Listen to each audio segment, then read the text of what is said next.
one of the most challenging markets for entry-level jobs in a decade. I've applied, I think, for every job on earth. From the life of being completely unemployed. Ended up ghosting me. I felt like I was twice. We asked recent graduates to tell us about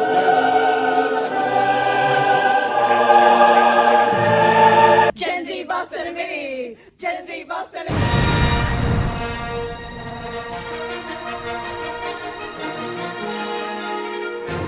You did it! You got the paper. I'm so fucking proud of you. You followed your dreams or your passions or whatever the hell you were being told to do, and you absolutely crushed it. Yeah, you know, maybe you had one too many panic attacks or alcoholic-induced benders here and there, you know, but, you know, that's besides the point because you did it. You are now part of a proud and dignified lineage of individuals dating back to hundreds of generations. And your nights of endless studying, partying, and absolute debauchery that may or may not have put you on a few undisclosed government watch lists have finally come to an end. You have what in recent history has been seen as the key in this country to grow a lucrative future for yourself. It's one of those things that are taught to us at a young age ever since we're unwillingly shoved into the national education system that we need to have that piece of paper in our lives. Teachers will tell you, school guidance counselors are going to tell you, your parents and family are going to tell you, Greg with the weird eye and missing teeth behind the Walmart are going to tell you that if you don't answer the call to join those happy 18 to 20 something year olds posing in front of that overpriced college brochure, that bad things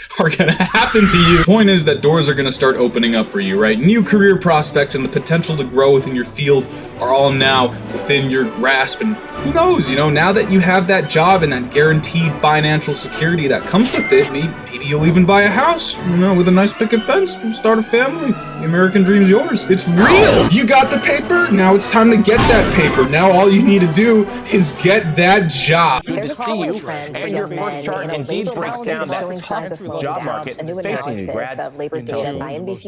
It's no secret that things are absolute dog shit out here. These are some of the worst numbers in unemployment and underemployment in over a decade. To put that into perspective, that's nearly half a decade of your life gone down the drain. Do you realize how much you can do within 5 years? I think the sentiment that people feel about college being a scam is kind of fair right now. Not just because of the stupid amount of debt people take out for it or the job market, but because the weight and the prestige that once came with having a degree isn't held as highly as it used to be. Most degrees don't really guarantee anything anymore, if they ever even guaranteed anything at all. But at the very least, it might have been enough to make yourself stand out as a candidate when entering your career field. But I can't knock down too hard on the people who went into school and had a great experience and who took advantage of the resources that might have been available. But at the end of the day, universities are running a business first. The part of it being a school is only secondary to that. I'm still getting fucking emails donating back to the school to this day. I just want to know what happened to all of our collective tuition money that went to the school in the first place. Like, I know hookers and blow aren't that fucking expensive.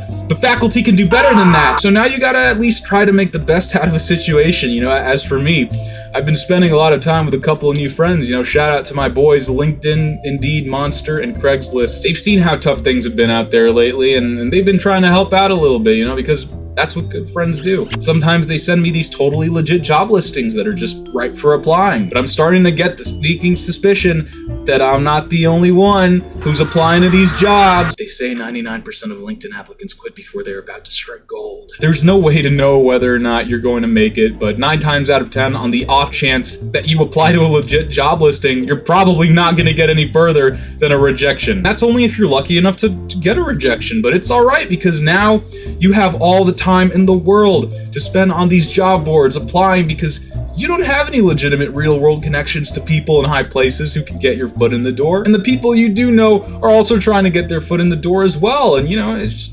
batshit crazy. It's a bloodbath out there, man. The tough thing too is a lot of these entry-level jobs are already filled by the time they show up on these job boards anyway. I got that off a random LinkedIn post, so you know it must be true. And even if these companies were putting these jobs posts up without already having someone in the role, why would they want to hire you? They've already got the perfect candidate lined up thousands of miles away, who's definitely ready to work for less than half of what they would have given you. And of course, they'll be happy to do it too. Hell, they might not even be human anymore. It's alright though, you know, because hey, LinkedIn says there are still thousands of jobs available right now. There's no way you won't have to worry about it for too long to get a job. I love it when a company posts a listing for a job opening that doesn't actually exist. Yeah, sure, you've spent the past 5 minutes or so filling out an application for a role we won't even consider consider you for. That only makes it look like our company's growing. But it's alright because we still have your data on hand that we won't totally use as a metric for showing off to our shareholders how much traction our company's getting from these goofy applicants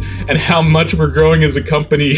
You fuck. Alright, sure, you know, fine. Ghost jobs, they happen. You know, companies, they gotta do what they can to grow, I guess. Well, what if somebody actually reaches out? You've applied for 1,000+ applications, and then suddenly you get a message. Ooh. So it looks like all that hard work is finally gonna pay off. You know, you're finally going to get what you deserve. All you need to do now is pass 6 rounds of interviews for a job that pays you enough to put the fries in the bag. You're finally going to get the chance to do your song and dance with the pretty HR lady.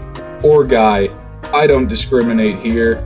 We're getting rejected anyway. That's right, after a couple of rounds, you got ghosted. What can I say? It's spooky shit. This has got to be one of the worst trends I've seen and experienced in employment hunting. Even if they say they want to hear back from you, they don't actually want to hear back from you. They've got a backlog of other candidates that they think might be a better option. They're just kind of holding your hand until they can let you go to find somebody better, unless they already have somebody better? I don't know. And because you can't really find a job in your career field, you need to go back to finding a lower wage job that you worked during college to support your drug dependency. Now you're just competing with other people who got screwed over by the bad job market because everyone needs to work. Everyone needs to find a way to make a means to live. And the looming threat of AI taking over all of these entry-level positions and lower wage jobs aren't helping either, you know? It's tough. Imagine waging your whole career on a language model that may or may not be able to kill you in the next 5 years. This endless cycle of applying, it's killing me, you know? The only things I look forward to now are gooning and eating and sleeping. Is there hope for a better job market? And if there is,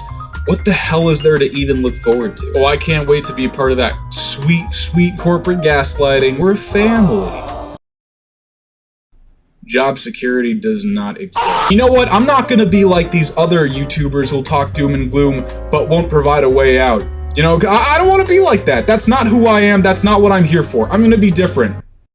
So here are the top 3 ways you can get a job within the next 43,830 hours. Number 3.